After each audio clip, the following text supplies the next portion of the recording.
É uma terra de extremos e dimensões enormes, encerrada entre dois oceanos e as correntes deles. Montanhas se encontram com o mar e os espaços abertos parecem infinitos. Os sons da vida selvagem reverberam na savana e o cheiro de aventura é constante. Olivier Quiabodot e os exploradores vão decolar para ver a África do Sul.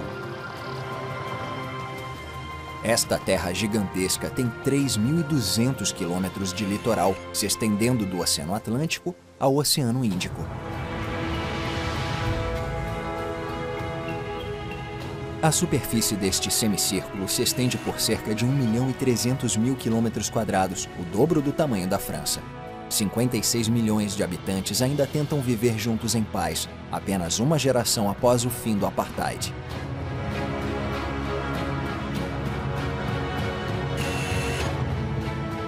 Neste episódio, os exploradores vão sobrevoar o leste do país. Esta cordilheira majestosa é um cartão postal e um guia. Os primeiros colonizadores holandeses a batizaram de Drakensberg, a Montanha dos Dragões. Montar este dragão é como atravessar a coluna da África lendária. A viagem vai começar no meio da floresta e terminar no Oceano Índico.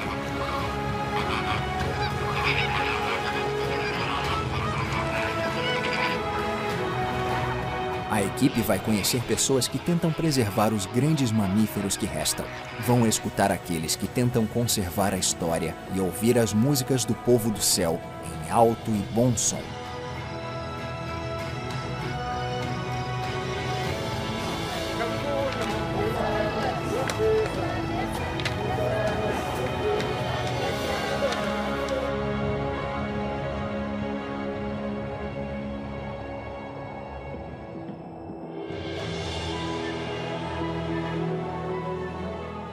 Vista de cima, Drakensberg parece bonita e encantadora. Isso se deve aos mistérios escondidos que datam de um período geológico muito anterior à chegada dos humanos. 180 milhões de anos atrás, o supercontinente chamado Pangeia começou a se fragmentar. A primeira fenda causou a separação de um grande bloco. Esse bloco continha a Antártida, a Índia e a Austrália, deixando para trás o continente africano.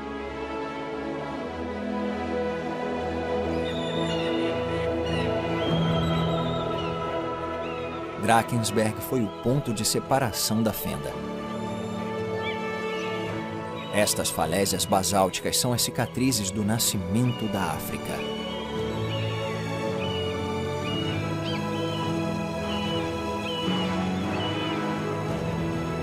A Montanha dos Dragões é um lembrete de como era a Terra no início.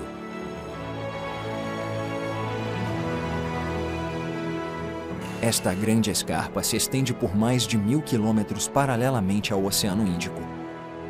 Passa entre o Lesoto e a Suazilândia e atrai toda a chuva. É a principal bacia hidrográfica de um país que sofre cada vez mais com a seca.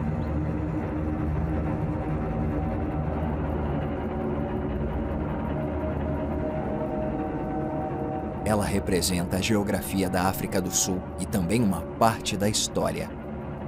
Drakensberg tem outro nome: o Kalamba, a barreira de lanças pontiagudas em Zulu.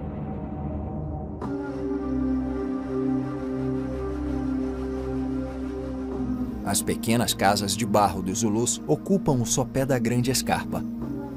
Esta é a terra deles, KwaZulu-Natal. Pastos verdes e irregulares, aparados pelos rebanhos há muitos séculos. Tudo aqui lembra o épico período Zulu. Eles vieram de longe, talvez do Egito e da bacia do Lago Chad. No século XVI, tribos bantus deslocaram o gado em busca de pastos verdes. Eles superaram a barreira de Drakensberg para se instalar nestes vales férteis. Uma tribo se destacou em meio a uma centena de chefaturas. A dos Zulus, o povo do céu.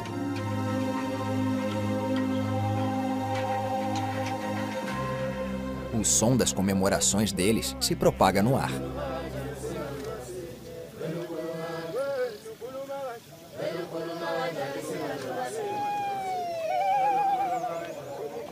O povo revive a história através da dança e da música.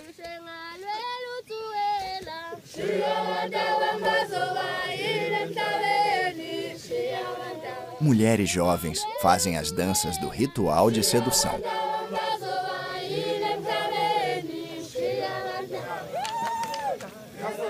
Os homens se vestem com pele de leopardo e imitam as batalhas do passado. O uso ancestral das azagaias e dos bastões nas lutas permitiu que eles criassem um império de 100 mil homens sob a mão de ferro do grande rei Shaka. Agora as coisas são diferentes. Os guerreiros usam peles sintéticas e a nova batalha é salvar a vida selvagem local.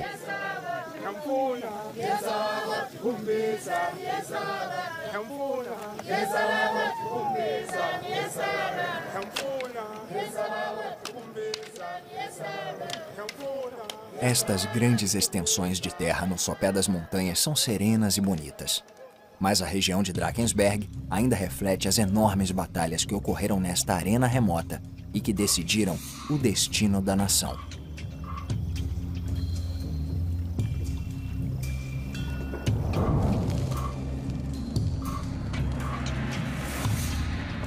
Sob o olhar vigilante da Montanha dos Dragões, o pôr do sol escaldante lembra o tumultuoso passado de conflitos.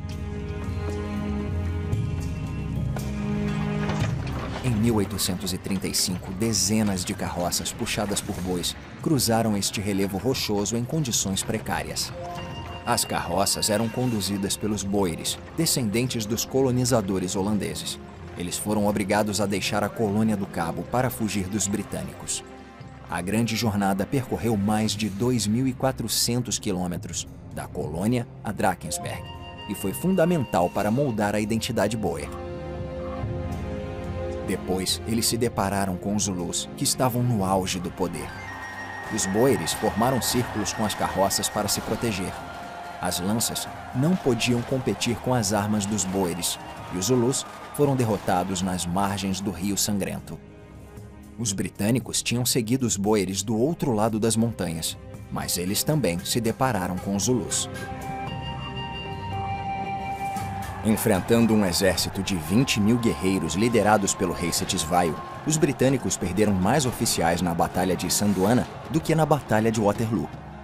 A humilhação fez com que eles invadissem novamente e pusessem fim ao reino Zulu. Os Zulus conseguiram sobreviver no sopé das montanhas graças ao espírito de luta. Atualmente existem mais de 10 milhões de Zulus e muitos se adaptaram à vida urbana. É fácil entender que existe uma tribo atrás de cada colina e em cada vale. Uma história de conquista e uma cultura. Seguindo para o noroeste, Drakensberg fica para trás e a equipe voa para o Grande Planalto Central.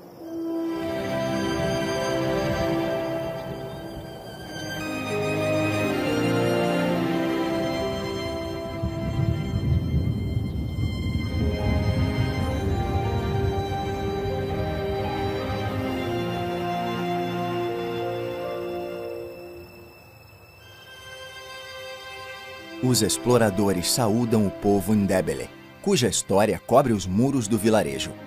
Como os Zulus, eles vieram do norte da África. Adaptando uma tradição antiga, um grupo de mulheres Ndebeles inventou esta arte ultramoderna nos anos 1970. A arte circulou o mundo, passando por grandes museus. A partir daí, obrigou o regime do apartheid a reconhecer oficialmente o povo Ndebele. No passado, os pastores Ndebeles moravam no coração da savana. Sentir nostalgia por esse estilo de vida é compreensível.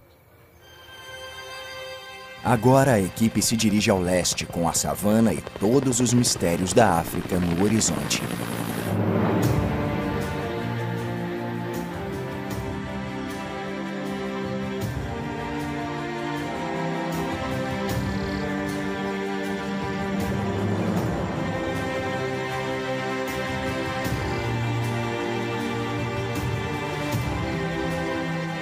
Em terra, um pequeno grupo entra na mata em busca de mamíferos grandes. Mas aqui, no limite dos parques e das reservas, a mata parece deserta. Quando os colonizadores europeus chegaram no século XIX, a área era repleta de vida selvagem. Mas o comércio de marfim mudou tudo.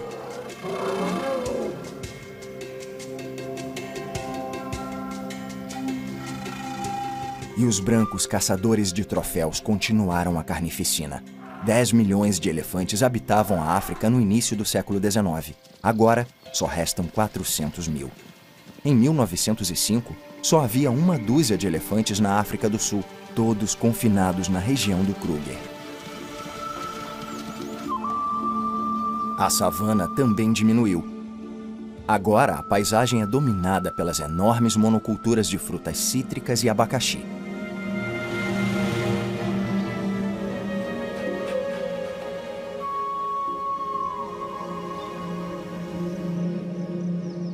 Num país onde as florestas naturais são raras, o eucalipto e o pinus são cultivados em larga escala e são muito inflamáveis. O impacto da atividade humana está por toda parte.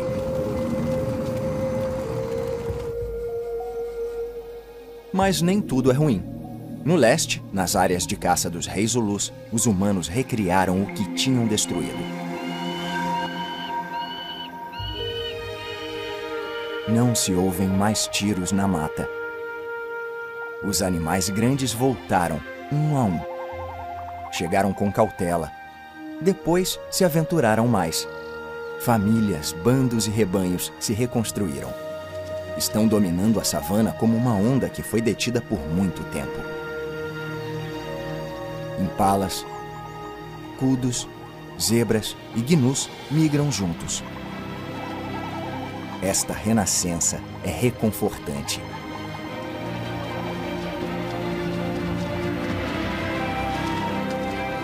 Os animais estão redefinindo este espaço onde tudo está interligado. Desde um pedacinho de capim ao enorme rinoceronte. A savana é um mundo de sons, cheiros e interação entre centenas de animais e espécies de plantas que trabalham juntos, comendo e sendo comidos.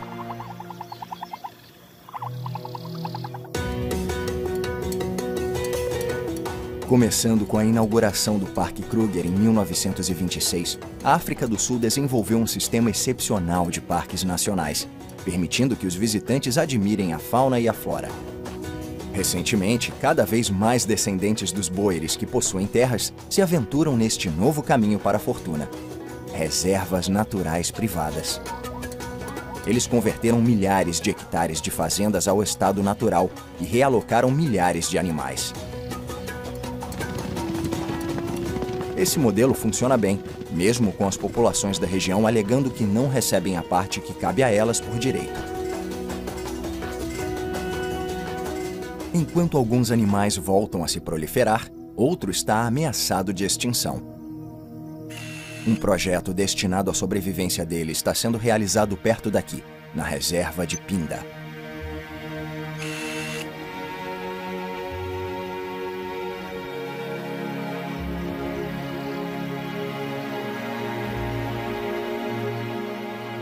Este é o animal ameaçado. 80% dos rinocerontes do mundo moram na savana sul-africana. Mas a caça ilegal aumentou muito. 35 animais foram mortos em 2007 e mais de 1.000 foram abatidos em 2016. O motivo são os chifres, que chegam a valer $60 mil o quilo na Ásia. Em Pinda e nos arredores, um grupo de veterinários combate o problema.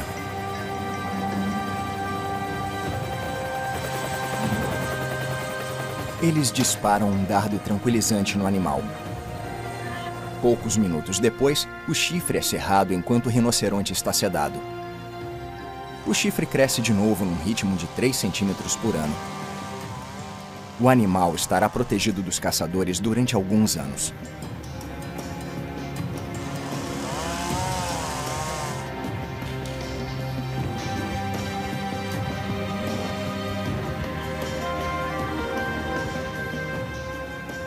O número de rinocerontes na reserva aumentou desde que começou a remoção dos chifres. Aos poucos, no coração de Pinda, que significa retorno dos animais em Zulu, os humanos estão restaurando o reino animal. Isso se deve à gestão ambiental contínua.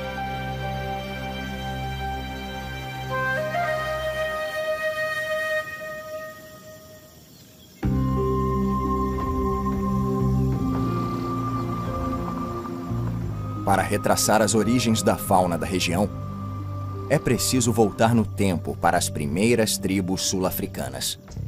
45 mil anos atrás, muito antes dos Zulus, os únicos sul-africanos nativos no caos da savana eram o povo San.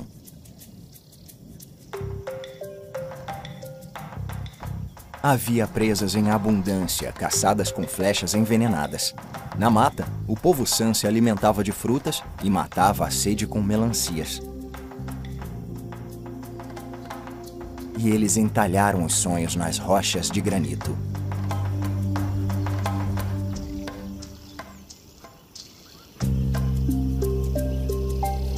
Até hoje, apenas guias de origem San sabem se orientar neste labirinto complexo.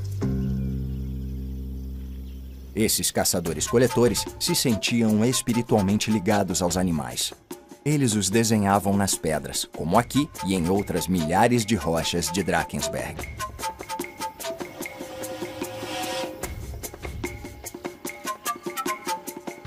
Feitas de pigmentos ou carvão, estas pinturas desbotam com a luz do sol.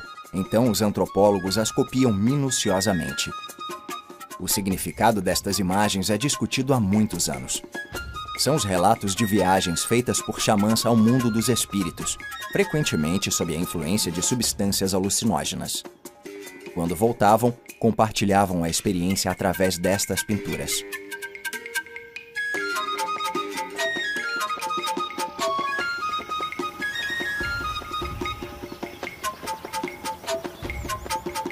O povo San foi expulso pelos bantus, pelos agricultores boeres e pelo apartheid. Foram empurrados para terras mais hostis, como o deserto do Kalahari. Mas os xamãs fizeram uma última viagem espiritual com uma criatura mítica, o leão branco. Eles supostamente habitam esta região. O Timbavati, que significa lugar onde algo sagrado veio dos céus. Isso não se encontra no GPS. É preciso observar o horizonte.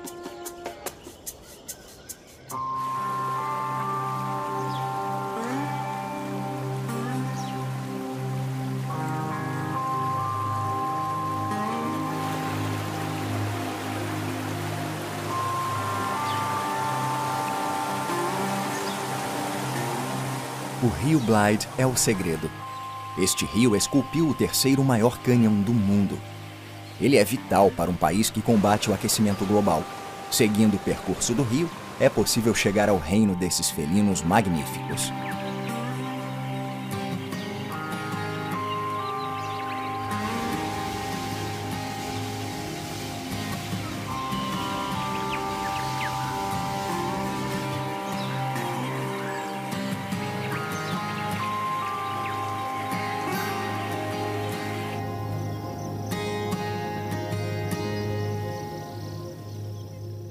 Este portão protege o White Lion Project, o último santuário do leão branco.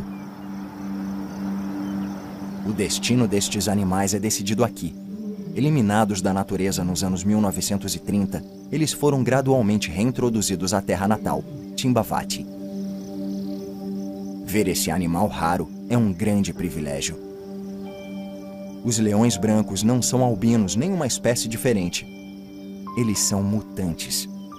Portam um gene raro que produz a cor branca. Para os curandeiros sangomas, os leões brancos são mensageiros dos deuses. Eles estão na Terra para lembrar aos humanos como o planeta é lindo e frágil e que é preciso cuidar dele.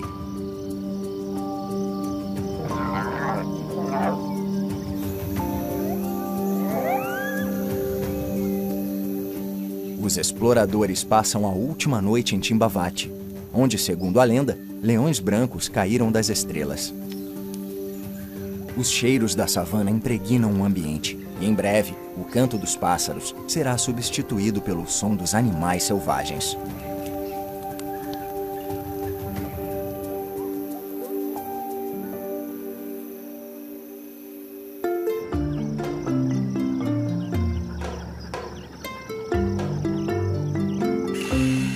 A poucos quilômetros dali, fica um lugar mágico que representa a beleza e a fragilidade da África do Sul.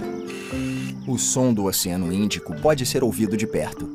Este é o Parque Isimangalisso. O litoral é dominado pela corrente das agulhas. É a corrente mais forte do hemisfério sul. Regula o clima local e ajuda a criar um verdadeiro coquetel de vida marinha.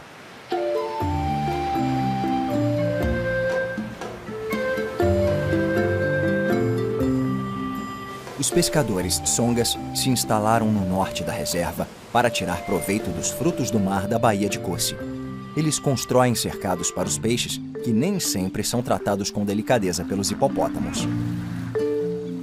Quando a maré baixa, os cercados conduzem os peixes para as redes. Só os mais jovens escapam e sobrevivem para se tornar adultos.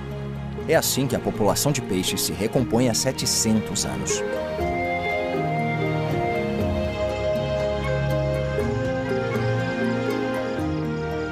Isimangalisso é um incrível complexo de lagos, rios e estuários que se estende por mais de 240 quilômetros de litoral. Atualmente, 6.500 espécies de animais se desenvolvem na terra, entre a água doce e o mar. Muitas foram reintroduzidas uma por uma para completar o quebra-cabeça ecológico das origens. É um biótopo ideal para estas colônias de pelicanos brancos que podem pescar em água doce e salgada.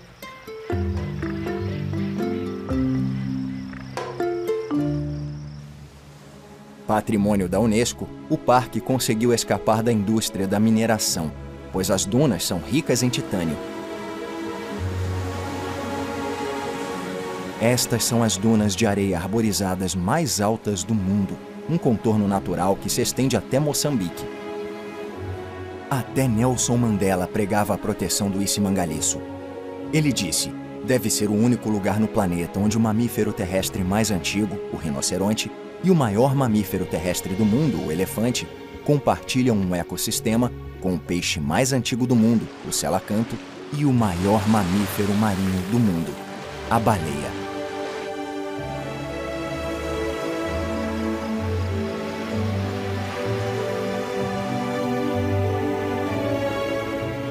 Sobrevoando estas paisagens pela última vez, as palavras inesquecíveis de Karen Blixen vêm à mente. Sabemos que estamos vivos de verdade quando vivemos entre leões. Estar em contato com toda esta fauna da África do Sul pode fazer a pessoa se sentir viva de verdade e até mais consciente da sorte que é poder habitar este planeta. Passar um tempo na natureza faz com que as pessoas vejam mais de perto a própria humanidade.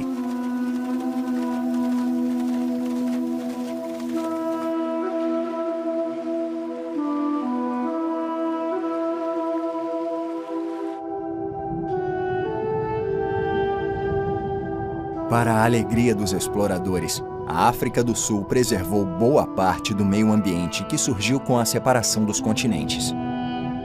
A flora e a fauna espetaculares vão deixar saudades, assim como a sensação de estar perto da origem da vida. Vale a pena voltar.